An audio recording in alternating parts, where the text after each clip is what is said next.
Hello, everybody. Today, I am very, very pleased to introduce someone who has been at USC from the early 90s. She has been into so many places, so I'm going to read what she wrote because she really has been around. I thought I knew where she came from in Cincinnati, and I thought maybe she was born somewhere in the Midwest, but she has been around.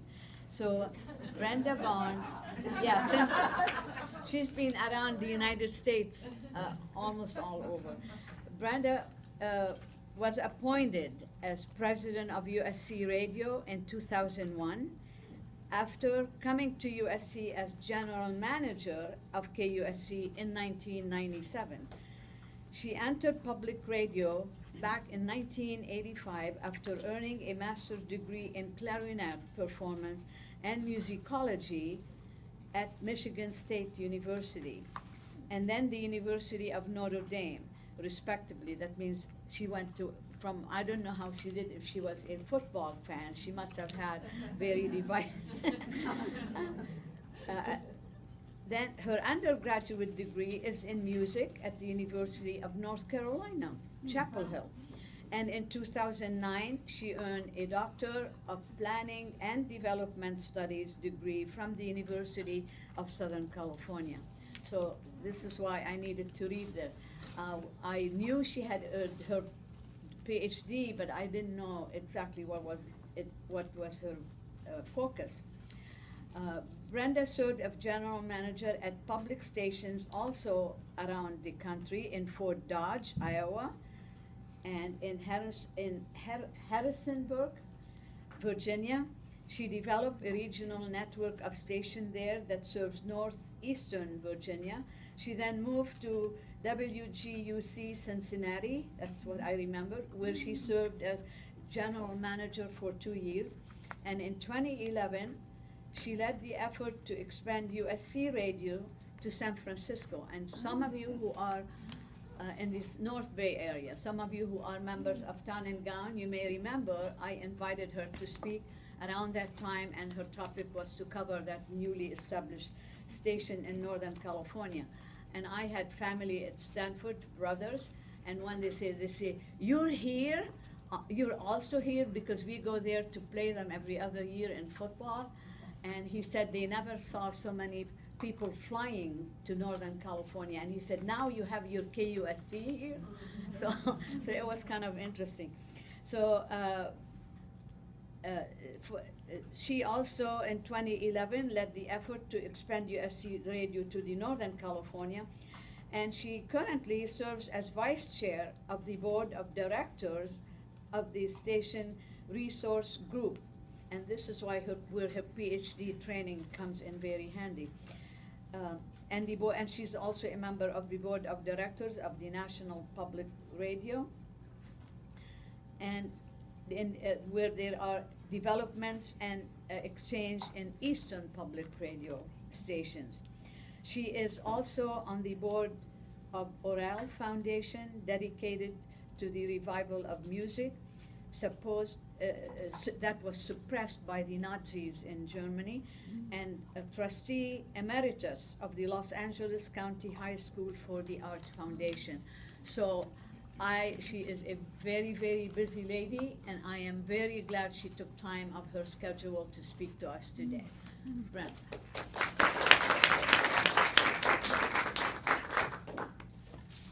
Thank you very much. I'm very honored to be here, and thrilled to have the opportunity to talk to you a little bit about KUSC, and I'll talk a little bit, but I want to leave plenty of time for questions. If you have a question anytime, just speak up. Interactive is always better. I don't want you to fall asleep. I'm grateful that you have your coffee, though, so that's a good thing.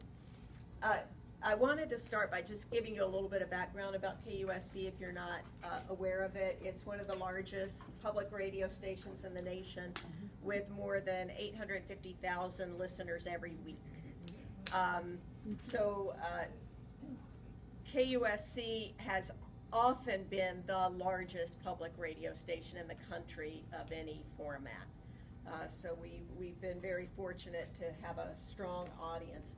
Our mission is to make classical music and the arts a more important part of more people's lives, and also to support arts and culture and the Arts and Culture Initiative of the University of Southern California.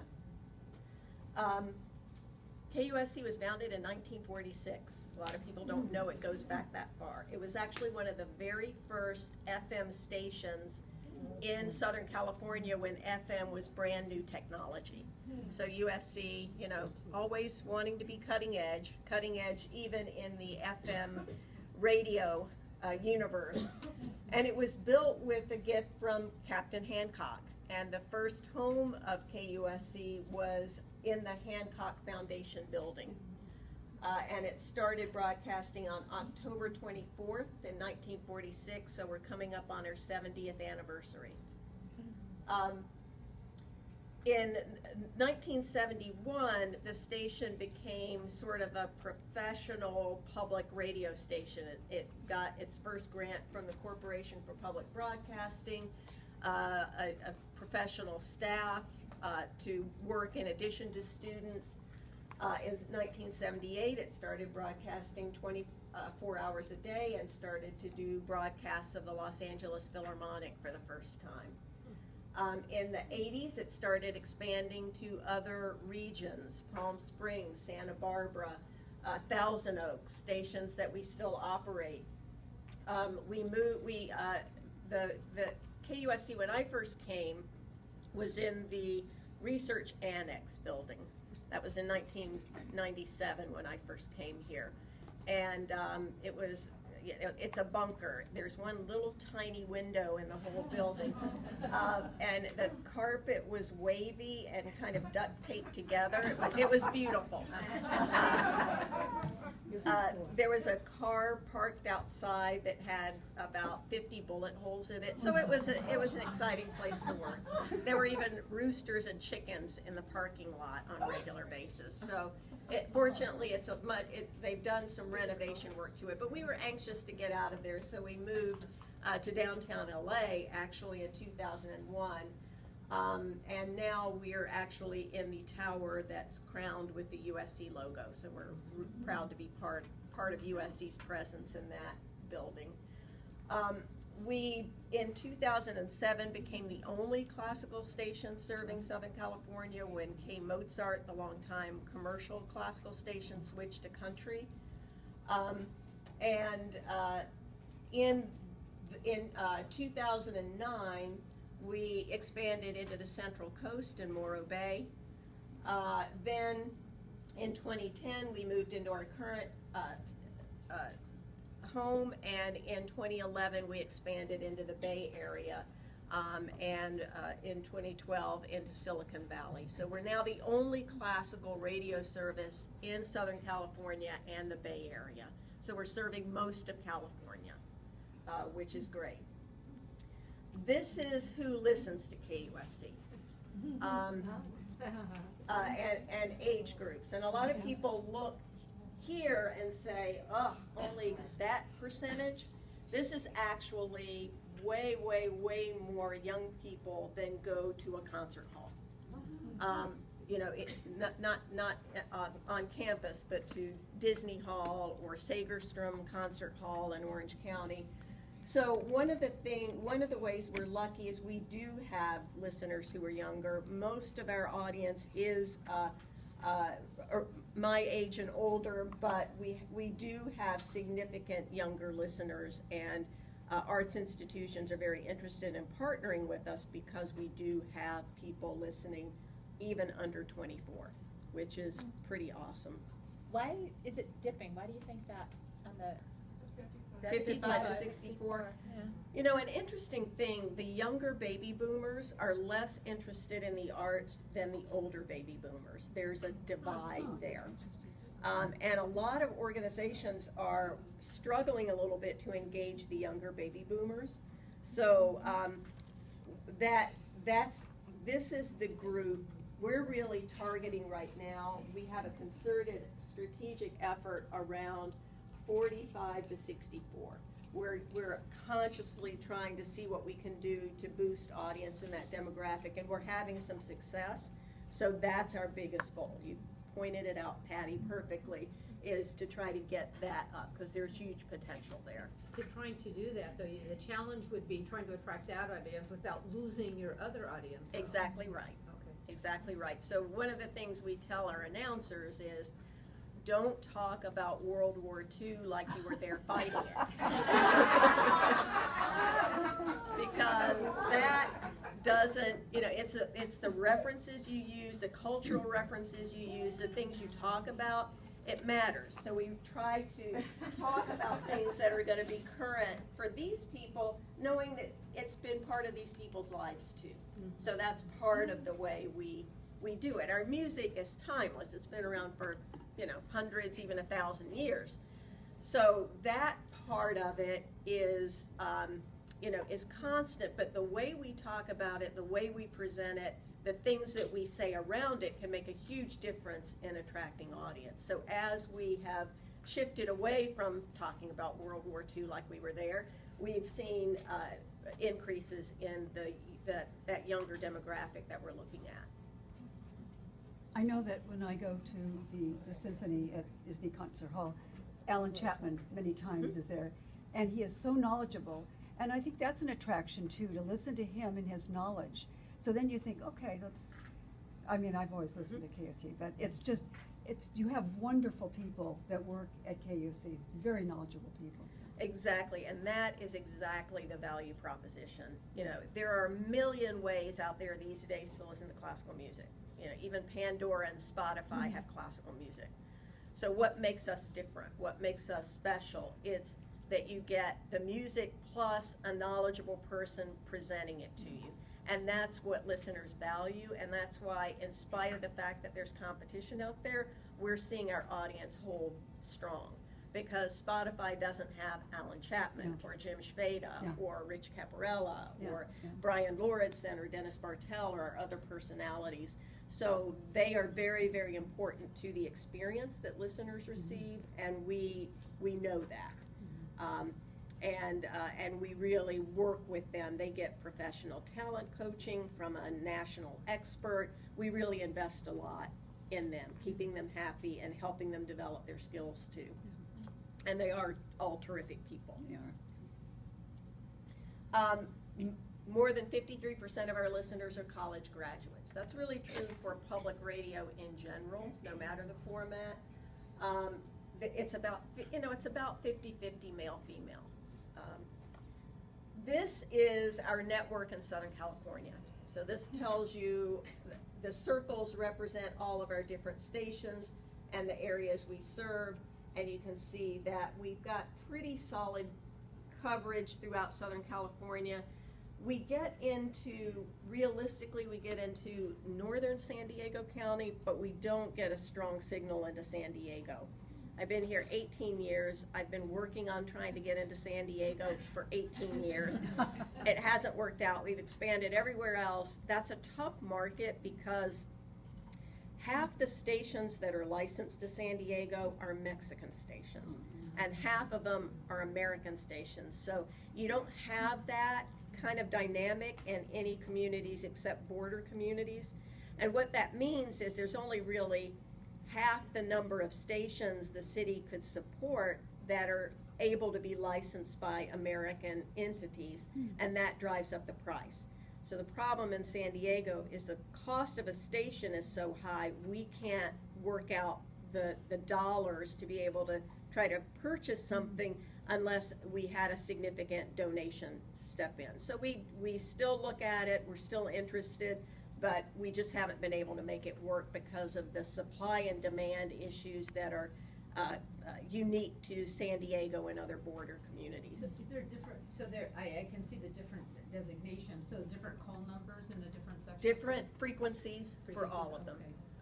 Okay. So 91.5 in LA, 99.7 in Morro Bay, so 93.7 in Santa Barbara, 88.5 in Palm Springs, so it's 91.1 in Thousand Oaks. And you can easily go to our website and it lists all of our frequencies at KUSC.org.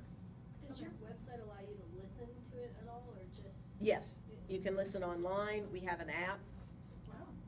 Yes. So that's how you compete with like I was just, my earlier question you kind of answered, which was like, I mean, every car, when I listen to your stations, it's usually at the doctor's office, Mhm. to be honest, but every car I get comes with XM, and I hardly switch to FM radio anymore, because I'm just listening to my stations on XM radio, and I was trying to figure out how you compete with that now that almost every car gives you that for free. Yeah, for a few months. absolutely. There's one, it's a great question. We do have our own app, so you can listen on a phone, you can stream on the website, and we also are included in some of the aggregators. If you've heard of iHeartRadio Yeah. or TuneIn, we're on TuneIn and iHeartRadio and some of the other aggregators, so you can find us that way as well. We're on the iHeartRadio has an app that's even in some of the newer cars, and you can find us there. So we're trying to make certain that we're available. We're easily available in a wide variety of places. Can I ask one more? It's classical, it's always classical in Yes. every, is that, 24/7 classical. that's chosen for a specific reason, right? Yes, let me step back for a second, because one of I have sort of 3 little case studies that I can talk a little bit about that are around your strategic area of collaboration. But the first one was really, when I came to KUSC, it had tried a format experiment, a very eclectic format experiment that didn't work. So you could hear a jazz tune, and then a classical piece, and then rock and roll, and then world music, and pop, and you really didn't know what you were going to hear. And that's a problem in radio. People have eclectic tastes, everybody does, so do I, but people like to program it for themselves. So the station hemorrhaged audience, hemorrhaged money, went into crisis, very, very public, lots of negative articles in the newspapers. When I came in, the station was $1.2 million in debt, and another $750,000 in debt was projected for that fiscal year. So, happy times.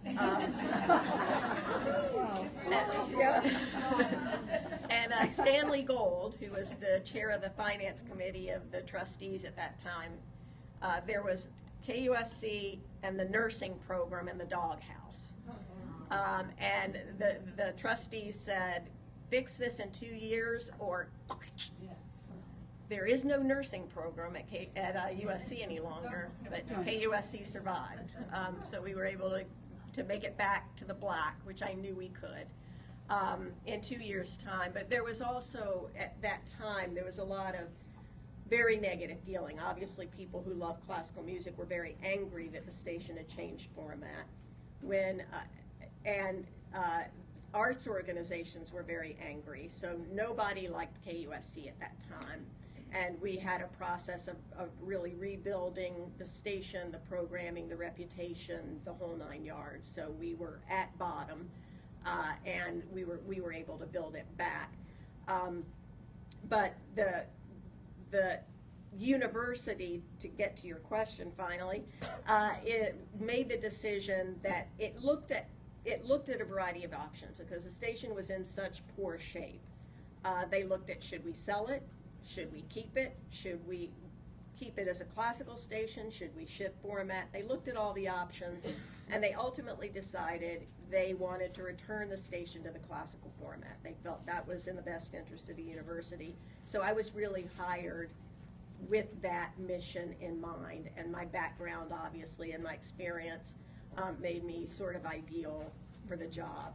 So I came in really to rebuild it, which we've been able to do, and then some. The budget, when I first came, the revenue budget was about $1.25 million. The expense budget was about $2 million. Not a good scenario. But we're now a $15 million annual budget enterprise, which is small potatoes at USC, but it has grown a lot. This is our Bay Area network. So in 2011, we expanded into the Bay Area. I'll talk a little bit more about that. But we have 5 stations now in the Bay Area, 6 in Southern California. There were 4 when I came. So we cover most of the Bay Area. Where we're weak, is right along this corridor, so we're looking for options around the 680 corridor to try to boost our signal there, but we haven't been able to find anything yet. We're still looking for a way to make that happen, but we cover wine country, Silicon Valley, the city of San Francisco, Berkeley, Oakland, all that territory. You're not we in cover pretty Tiburon, well. because when I go to visit my sister, I said, where's KUSC? Is there a little gap between like, the purple below San Francisco and Sunnyvale and that? Yeah, we actually Is that get, like Colma or something? yeah, exactly, Colma, Daly know City, a lot of people South live in San Colma. Francisco, airport area. You actually can get the signal in the car. Oh. What these lines are the primary coverage. That's where the station Oh, I is going to see. penetrate buildings. Okay. But you can still get it in the In your car car, okay. all along there. But the other problem is FM technology doesn't work so well in hilly areas. Right. FM is line of sight, which means if you could theoretically see the transmitter from where you are without a barrier in between, you can get the signal. There's a mountain, a tall building, it can block the signal. And the Bay Area is very hilly, so coverage in general is spotty, not just our coverage, but coverage for all radio stations is spotty. Didn't San Francisco have, years ago, I know that they had a very good FM station for classical. Mhm. Do they still have that? I don't even know what it's called. They do not. We actually took them over. So let me step back and kind of talk about that a little bit. She was saying, is there another classical station? There used to be. In the Bay Area, and there used to be, but not anymore because we sort of took it over. Okay. So let me talk a little bit about, this is one of the examples of massive collaboration. The way the whole Bay Area expansion happened is about 5 years before we actually went into the Bay Area, we had tried to buy a station in the Bay Area, realizing there was only a commercial classical station there. There was no public or nonprofit classical station. Commercial classical stations were going away all across the country. At this point, there are really very few left, and all of the ones that exist are sort of operated as hybrids. They may have commercials, but they also have pledge drives. I call it the worst of both worlds. But there are very few left anymore because as telecom deregulation happened in the late 1990s, around 96, 97, the price of radio stations went up, and if someone sold their classical station, they sold it for a crazy amount of money. So much money, there was no way that you could afford to continue to operate it as a classical station. Many of the classical stations in the major 50 markets were commercial classical stations. Most of them went away in the next 10 years.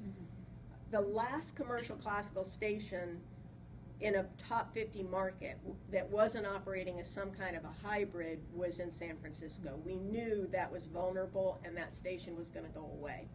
So we had an opportunity to actually save classical music in the Bay Area. So we had tried to buy the station, the sale went through. Then when President Nikias, he wasn't even president yet, but when it was first announced that he was becoming president, he said to my boss at the time, Martha Harris, the senior vice president of university relations, he said, I want a more tangible presence in the Bay Area. And Martha said, Brenda wants to buy radio stations in the Bay Area. So he said, wow, that could really be helpful, because what he was thinking, he was already imagining the campaign, right? Because he's a million miles ahead of everybody else in the world. And he was saying, I really want a presence there because I see that as being a really important area for fundraising for the campaign. There's a lot of wealth in San Francisco. We have a lot of alumni, students, prospective students, parents. It's a really important area. We want to do more there. So for him, that's the way it tied in. That created the possibility for me to kind of go in again, take a look at what was there. There were 2 stations that we could buy, one in San Francisco, one in wine country. that were available for sale. So we started, radio deals are secret. So commercial radio stations, when they change format, you never get any notice, and that's because they don't want their competitors to know what they're doing. So what we did through trustee Jeff Smullian, who was a good friend of the owner of the commercial classical station in San Francisco, we sent a message through Jeff, who I work with all the time and is fantastic, saying, are you interested in shifting away from the classical format? And what we did is we said, hey, if you have a long-term commitment to classical format, we will go away and leave you alone. We suspected that wasn't the case. But we said, if you're thinking about changing format, we have an opportunity for a managed transition. We can buy these 2 stations, we can start to rebuild a classical service as a public service. We're willing to take that on. Let us know. So it took about a week for them to call me back and say, we want to work with you. So we started this big, long negotiation process, working towards a transition. And the way it worked is we were buying 2 stations. Each station involved about 5 or 6 contracts. We were working with the commercial radio owner in the Bay Area. We were working with 2 universities that were selling us their stations. So we had to have agreements with all these different organizations. We were hiring staff members from the commercial classical station. So we had to kind of go through what are we going to offer them? What do the employment agreements look like? It ended up being probably about 30 contracts that needed to be negotiated, vetted, worked on with a number of different organizations, some of them easier to work with than others, as is usually the case. So by the time we got to the point where we were ready to make the announcement, we had about 30 contracts signed, and we had figured out how we could start a bare bones operation. But here was the challenge. The station, as a commercial classical station, had a really great signal, covered the whole market. We weren't going to get that station. They were going to keep that station and change the format of it to classic rock, as it turned out. So we had to buy these stations. One of them, the San Francisco station, had horrible coverage. We knew we could move it and increase the coverage, but we knew that was going to take us a couple of years to go through the FCC, Federal Communications Commission approval process, et cetera. So what we had to do is have a really robust communication strategy to say, we know we have lousy signals, we know we have problems, we have to rebuild, hang in there with us while we rebuild.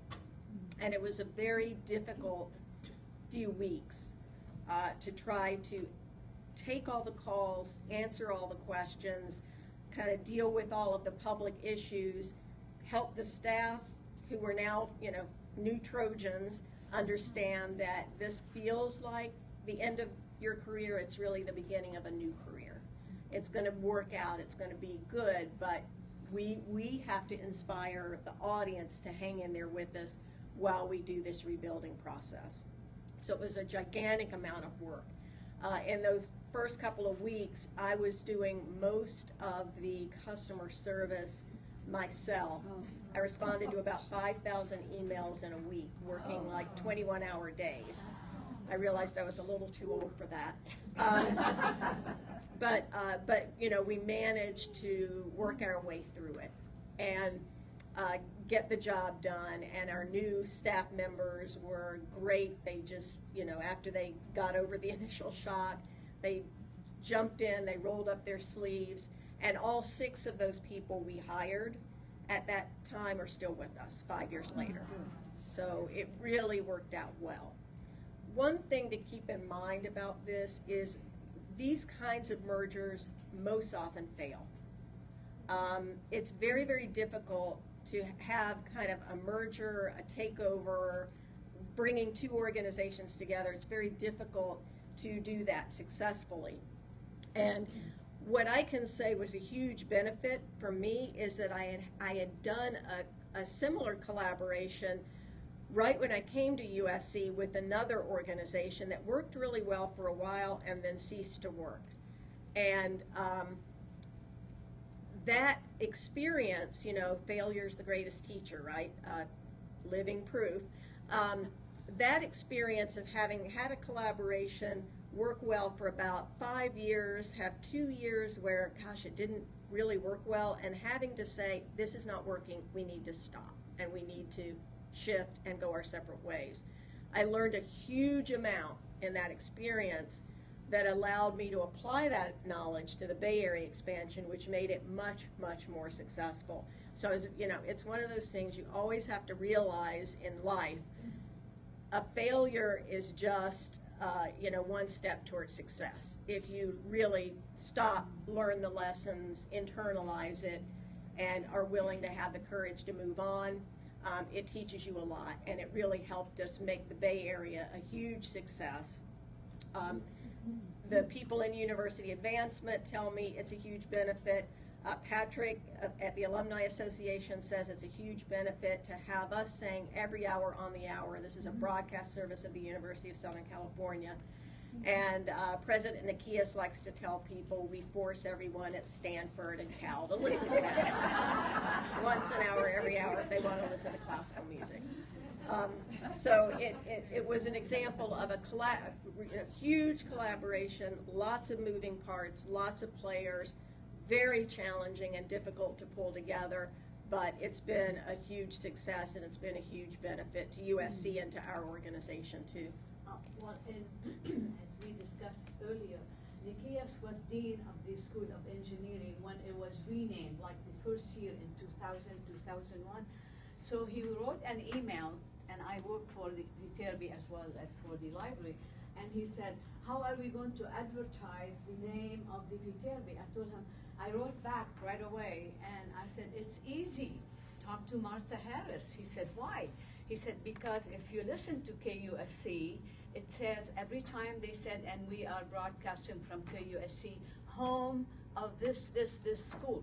And so when Viterbi was named, and he wanted the name Viterbi to be known around anywhere as the engineering school, he talked to Martha, and he started putting the name. And so I saw him at a function like 2-3 days later, and he said, I was listening to my radio bicycling on the hills of Palos Verdes, and I listened to KUSC, and yes, Viterbi is being advertised at KUSC. So to him, he should really finance a lot of your thing, because I'm going to tell him that. Tell him, tell him ours was said. On the engineering, every school of USC is That's right, mentioned it is. several times during the day and It is, evening, yeah. that they are the home. USC is the home of the school. That's one of the Yeah, things we do for USC, is USC has named so many schools. You know, when I first came here, there were maybe two, 3 named schools. It's a challenge to make certain the new name is associated with the school, and that people get used to saying USC Viterbi School or USC Marshall School, USC Thornton School instead of School of Music, et cetera, et cetera. So we decided, Martha Harris said, do you think we could, you know, really make USC the way we help associate those names? I said, that's great, we can definitely do that, and that's a good, you know, that's yet another way that the station provides service to the community. So every hour on the hour we say that we're a broadcast service of the University of Southern California, home of the blank school of blank. Yeah. You And just we do one rotate school through for all it, the yeah. name Yeah, schools. Otherwise you get tired And of listening. that has made schools that did not have any That's name right. to have a name and be identified, and that Yeah. was. So every time there's a new name school goes into rotation. You know. They even mentioned Kaufman School of Dance coming up. Oh, And we have- and that was so exciting to hear. It's like, oh yeah, that's, because they're saying it's being built and it's very successful, and I thought, oh, so that's great advertisement. Yeah, as soon as the naming happens and the announcement is out Yeah. there, we immediately, you know, record the spots and get it on within a week or so. So you've done this market, which tied into Nikias's goal to get up. Are you going to go to any of the other markets that he's interested in, like Texas You know, we've talked about that actually a little bit. The way we have to make the decisions is it needs, if we're going to expand, it needs to be in an area that's important to USC. Yeah. And or, you know, we really have never expanded in an area that wasn't important to USC. But, you know, it has to also work for us financially. So we have to be able to make certain that station can be self-supporting. It's not going to cost the university any money. Because very understandably, the university doesn't want to end up in a boondoggle. It costs a lot of money and has nothing to do with academics, you know, and that makes complete sense, and I'm 100% supportive of that. So we have to look at all of these. Like, there was a station for sale in Houston in the past few months, but they wanted $10 million for it, and there was just no way we could pay $10 million, maintain the debt load, and run the station profitably, so we couldn't do it. So it's really got to be a situation where we can make a go of it financially, and it's an area that is of interest to USC. So would we look at other opportunities? Yes. But a lot of times it's hard to make the financial piece of it work for us. The Bay Area was a clear win for everybody. So how much more expansion? We probably won't do any more for a while because we're still paying off debt relative to the Bay Area expansion. So we need to get the debt load down a little bit. But we would look at other opportunities for sure. Is the programming the same? Is it the same? We're all hearing the same program? No, not Okay. exactly. It's the same music programming for much of the broadcast week, not all of it. So at 10 o'clock in the morning, you're going to hear the same piece here that you hear in San Francisco. The announcers are completely different. And they all have their own personalities. Here we talk a lot, and the announcers talk about what's happening in the arts in Southern California. There they talk about what's happening in the arts in the Bay Area. And they talk about Bay Area traffic or Bay Area weather. We talk about Southern California weather. So that the services, even though they have the same music, they sound very different. And most people don't even really register that there are similarities unless there's a case where we have a modern music show that Alan Chapman produces here in LA. We decided to carry that same show in the Bay Area. And sometimes people will say, I was in the Bay Area and I heard Alan Chapman, what's going on? You know, we've made it no secret at all, obviously, that we're operating the stations in the Bay Area. One of the fascinating things to me about that, I had bullet points out the wazoo about why it wasn't a bad thing that USC was operating the classical stations in the Bay Area, because I just assumed there would be real resistance to it and a negativity about it in the community, with the rivalry being what it is between the two regions. Not one word. The only thing we heard, and this surprised me no end, was thank you so much USC for saving our classical station. Yeah. And I was blown away by that, but literally I think there were 2 negative comments about it, which is amazing and unheard of. And even about 2 weeks ago, President Nikias got a letter from one of our listeners in the Bay Area saying, it's the 5th anniversary of our beloved KDFC, and it wouldn't be here if you and Brenda Barnes and USC hadn't come in to save our stations. I mean, you don't, it was amazing, you know, so it's been really amazing and heartwarming and wonderful, the extent to which we have been embraced by the Bay Area, by the arts organizations in the Bay Area. It was a big surprise, but a happy one, and really a testament, I think, to the fact that USC is not just a Southern California school, it's a California school and a national school and a global school. So I think that has all been nothing but positive, and that's been a huge, huge benefit. That's exciting. 2 things. Number 1, you're very lucky that you came. Well, thank you. Yeah, very good. I'm lucky to be here. It sounds wonderful because you had 2 years is not very much time to turn around something. No, that's Stanley Gold. I still give him a hard time about that. I think you should. It's phenomenal. The other thing is, I think it's very interesting that Southern California took arts and music to Northern California. They always thought we were kind of the cowboys that didn't know about the arts and so forth. And I just think it's wonderful that we enabled them to keep their classical music and that they realize it came from Southern California. So thank you. Yes, you Southern bet. California. Yes, and that exact point made it into many of President Nikias' speeches for a couple of years, especially the ones in the Bay Area. If you guys don't know, there's Dean Cudietta, USC Thornton School of Music, has a program called Ask the Dean. So if you're ever curious about that, he talks. People can submit questions as well. So that's something that you can participate in if you're curious and you listen to that segment. Brenda, I was going to ask you, would you talk about some of the awards you guys received as like public radio? Because that was really amazing. Yeah, we pretty much every year we receive Los Angeles Press Club National Awards for arts features that we do. We have, Michelle's talking about a Saturday morning arts magazine program we do called Arts Alive, where we talk about the arts in Southern California, and one of the regular features is the Ask the Dean segment with Dean Cudietta. I joke that I'm his agent and I've made him a star. It's really not true, but you know, every time I see him I like to remind him of that anyway. But he's great, you know, he's so engaging. He's really, I keep telling him, when you're ready to quit being Dean, let's talk about, you know, having you become an announcer on KUSC, because he's such a great spokesperson and he's just so engaging and fun and knowledgeable.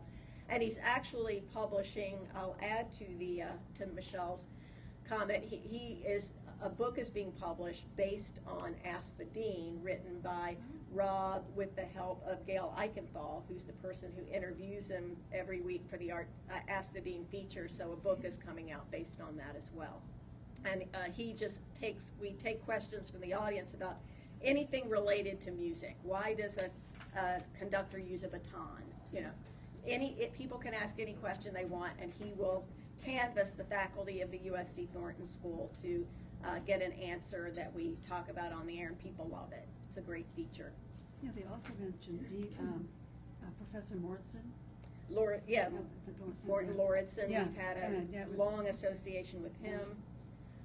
You know, really helping him to become, his recordings to become known, and he's such a great guy. Yeah. It's amazing. We have we have relationships throughout the university, but obviously the closest one is with the Thornton School, because we have so much in common. And we really value our working relationship with the Thornton School and love it. And we also have a show that airs on Sunday evenings called Thornton Center Stage, where we feature performances from the Thornton School, and that's hosted by Alan Chapman. We have about 10 more minutes. About 10 more minutes. Okay. I grew up with classical music in my home, but when I was here, never took a music appreciation class or anything in the music school, much to my disgust now. But by listening to the station, you learn so much, and you start identifying pieces and artists, and if you haven't listened to it, try it. It's really a lot of fun. And you had, I think you had an award, Academy Awards? It was so fun to listen to. We had a movie music week before the Academy Awards. Wonderful. Jim Shveda every year interviews all of the composers who are up for an Academy Award for Best Film Score. Oh, wow. And we play movie music throughout the day, and this last one, this last Academy Awards, we featured John Williams, who was up for his 50th Academy Award. And he came in for an interview as well. So he comes in about every year. Really gracious, wonderful guy. Are you involved with satellite radio, so if you go anywhere across the United States? No, really no terrestrial, what we call terrestrial radio stations, FM stations are involved in satellite radio. It's totally separate technology and programming. Also, are you funded by the government for any arts programs? Because this is No, but we do receive a small grant from the Corporation for Public Broadcasting, as most other public stations do. It's about 7% of our operating budget. The rest of it we raise every year. So we're classified at USC as a revenue center, meaning we have to raise our own money. Those of you on campus, you may walk by the Hancock building, and I think it's the original antenna. It's still on the top where KUSC started, and they leave it there for historical reasons. So when you walk by Hancock building, which is across from the Student Union, take a look.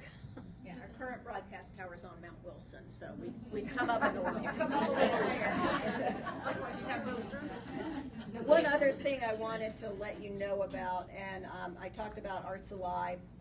We do extensive work with the arts communities in Southern and Northern California. We partner with pretty much every arts organization you can imagine or you can think of or name. We do concert broadcasts featuring all of these orchestras, and we're doing this work in Southern California and the Bay Area. We also tie into the USC strategic vision through global and local engagement, human wholeness, and also through through local engagement. We're the only classical radio service in both markets. We are partnering with the arts organizations. We offer about $1 million a year in free airtime to the arts organizations. $1 million here, $1 million up there, so a total of $2 million that we offer in airtime promoting the arts, a service that we provide to the community. And we do many, many concert broadcasts over the course of the year. Part of what we're doing in terms of human wholeness and mutual understanding is we're offering the best performances of the best pieces in the repertoire, and we're also helping listeners understand why these pieces are important, giving them a little bit of information and education about the music, and recognizing they have a very strong emotional connection to the work that we do and the music we offer. At USC, we're collaborating with the art schools. We actually work with a group of industrial designers in the Viterbi School on a digital project. So we're collaborating in ways you wouldn't imagine, helping the Viterbi School with a new podcast series that it has. We're working with University Communications, celebrating the 10th anniversary of Visions and Voices, a fantastic program, the brainchild of President Nikias when he was provost. I'm also working on this project, and if any of you are interested, let me know. You know about the Neighborhood Academic Initiative, where we take kids from the neighborhood, we help them 6th grade through 12th grade to try to get into college, and then if they have strong enough grades and a strong enough background to get into USC, they get free tuition to USC. These students go to colleges throughout Southern California. And the person who runs the program, Kim Thomas Barrios, who's my hero, honestly, because I think this is such important work, she often tries to travel all around Southern California. We even have some students in the Bay Area, and we've had students go to Harvard and West Point and all kinds of colleges from this program USC operates. I'm trying to help her start a college mentorship program for NAI students because they need that support going into college, and they've graduated from the NAI program. It's there for them in a sense, but not in the way that it was when they were in high school. So if anyone's interested in mentoring NAI students who are in colleges around Southern California, let me know. That's something I'm involved with. I have 2 mentees in the Bay Area who I check in with, one at Cal and one at a community college in the Bay Area. Any of the magnet schools, is there an arts one that focuses on any of this? No, Okay. no. These are not art students. They're studying all kinds of different fields. My 2 students are interested in criminal justice and business. This we've already talked about. We also partner on events with all of the arts organizations. We'll have joint events at the Pacific Symphony, LA Opera, LA Philharmonic, and others. I wanted to show you a picture of an event we do in the Bay Area. This is Opera in the Ballpark, where there's a broadcast on the big screen of a live opera performance. It's free, and the entire ballpark is filled with people who who come for that, and our announcers do the play-by-play on the opera, giving people information about it. So that's an event we're really proud of. We also have a project, our local vocal sing-off. We did it in LA a couple of years ago. We're doing it this year in the Bay Area, where we have a competition for local high school choirs. And the winner performs live on a national broadcast on a program called From the Top that features young artists. And we've done instrument drives and other kinds of events as well. And the last thing is we are also leading a national project helping classical music stations across the country really look into the future and start planning and working together in areas where none of us can do it as effectively alone, like digital experimentation, looking at new revenue models, areas that will keep our services strong. And I'm chairing the steering committee, and we're leading that effort. We got a $400,000 grant from the Mellon Foundation to fund a 2-year project to push this forward, which we're excited about. So KUSC really is a leader, not only in California, but seen nationally as probably the flagship classical station in all of public radio. And that's thanks to having wonderful people I get to work with at KUSC, at KDFC, at USC, and our wonderful listeners and supporters who are there for us. Did you ever do that at Coliseum or Galen Center or Dodger Stadium? We've talked to the LA Opera about it. They are kind of struggling financially, so they're not in a position where they can really consider doing that right now, but we're hoping in the future we could actually do that in LA as well. Seems like SC might help you collaborate with their Yeah. facilities. But it's a really fun event, really fun. Hot dogs and opera. Can't beat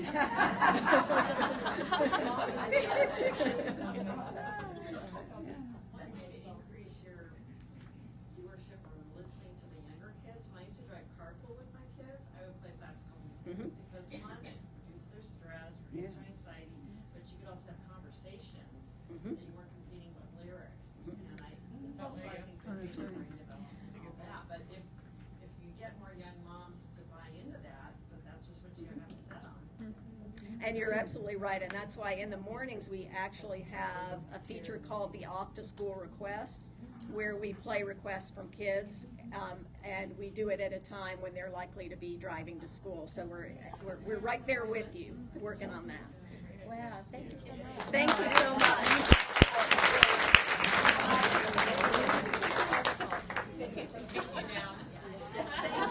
Thank you so much. My pleasure. Thank you. Thank you. I think it was so great to hear